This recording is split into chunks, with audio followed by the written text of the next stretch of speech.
ഈ നടന്നുകൊണ്ടിരിക്കുന്ന വിഷയം, അതായത് ഈ കഴിഞ്ഞ ഒരു 4-5 ദിവസമായിട്ട് ഈ നടന്നുകൊണ്ടിരിക്കുന്ന വിഷയത്തെക്കുറിച്ച് പല ആൾക്കാരും അല്ലെങ്കിൽ പല വ്യക്തികളും ഈ കേസിനെ അല്ലെങ്കിൽ ഈ സംഭവത്തിനെ കാണുന്നത് ഇതൊരു തീട്ട കേസായിട്ടോ ഇതല്ലെങ്കിൽ ഒരു കൊള്ളാത്തൊരു കേസായിട്ടാണ്.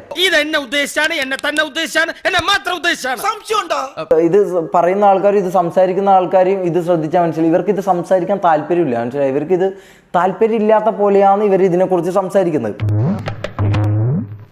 അപ്പൊ അവരോട് എനിക്ക് ചോദിക്കാനുള്ള ഒരേ ഒരു കാര്യം എന്ന് പറഞ്ഞാൽ, ബ്രദർ, ഇത് ഇങ്ങനെയുള്ള ഒരു കേസാണെങ്കിൽ നിങ്ങൾ എന്തുകൊണ്ട് ഇതിനെക്കുറിച്ച് വീഡിയോ ഇട്ട് കൂടുതൽ ആൾക്കാരിലേക്ക് ഇത് എത്തിക്കുകയും പിന്നെ എന്തിനാണ് ഇവർ ഈ പറഞ്ഞ പോലെ 10 മിനിറ്റ് പറയേണ്ട കാര്യം 40 മിനിറ്റ് വലിച്ചു നീട്ടിയിട്ട് അതിൽ ഈ പറഞ്ഞ പോലെ എൻ്റെ ഫേസും തൊപ്പിയുടെ ഫേസും അപ്പുറത്തും ഇപ്പുറത്തും വെച്ച് എന്തുകൊണ്ട് ആൾക്കാർ ഇടുന്നു എന്നുള്ള കാര്യം എനിക്ക് മനസ്സിലാകുന്നില്ല.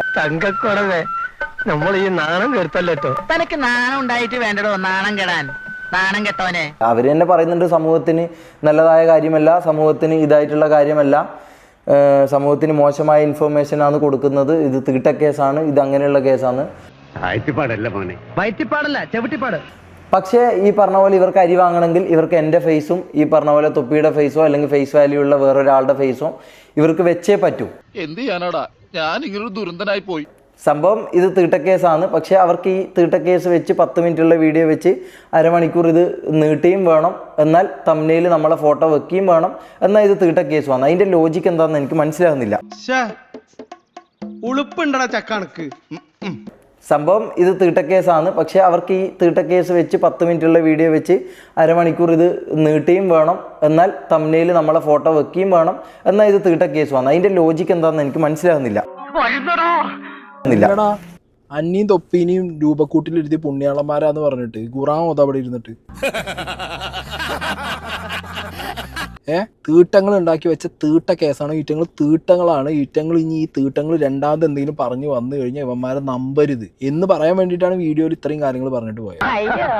പച്ചവെള്ളം ചവച്ചു കുടിക്കണ പഞ്ചപാവം. പിന്നെ ഈയൊക്കെ ഒളിപ്പിച്ചു വെച്ച കുറെ സാധനങ്ങൾ പറയാതെ പറഞ്ഞിട്ട് പോണതും ഈയൊക്കെ ഒളിപ്പിച്ചുകൊണ്ട് പറഞ്ഞിട്ട് പോണതും അങ്ങനത്തെ ഒക്കെ പരിപാടികൾ. The reel is different, reality is different എന്നുള്ളത് നാട്ടുകാരെ അറിയിക്കാൻ വേണ്ടിയിട്ട് ഈ ഇതേ വീഡിയോ കുറച്ചാണ് കഴിയുമ്പോഴത്തേക്ക് പെൺകുട്ടികൾ വന്നിട്ട് റീലിൽ കാണുന്ന പോലെ എല്ലാ റിയാലിറ്റി എന്നുള്ളത് മനസ്സിലാക്കണം, പെൺകുട്ടികൾ ഇനി ഇങ്ങനെ കണ്ട ഫോട്ടോ എടുക്കാൻ വരരുത് എന്നൊക്കെ പറഞ്ഞിട്ടൊരു സാരോപദേശം സീരിയസ് നടത്തിയിട്ടുണ്ട് ഈ വീഡിയോനകത്ത്. അത്രേ ഉള്ളൂ. അത് ആ സാധനങ്ങൾ നാട്ടുകാർക്ക് പറഞ്ഞു കൊടുക്കാനാണ് ഈ തീട്ട കേസ് എടുത്തു വെച്ച് പറഞ്ഞത്. ഇവിടുത്തെ ന്യൂസ് ചാനൽസ് അടക്കം എടുത്തു വെച്ചിട്ട് പറഞ്ഞ തീട്ട കേസാണല്ലോ ഇത്. വെറുതെ പോണ വഴിക്ക് മറ്റേ ഷമീർ വാളിയിട്ടപ്പോ മണത്ത തൊപ്പി ബോധം കെട്ട് വീണു, അങ്ങനെയല്ലല്ലോ കേസ്.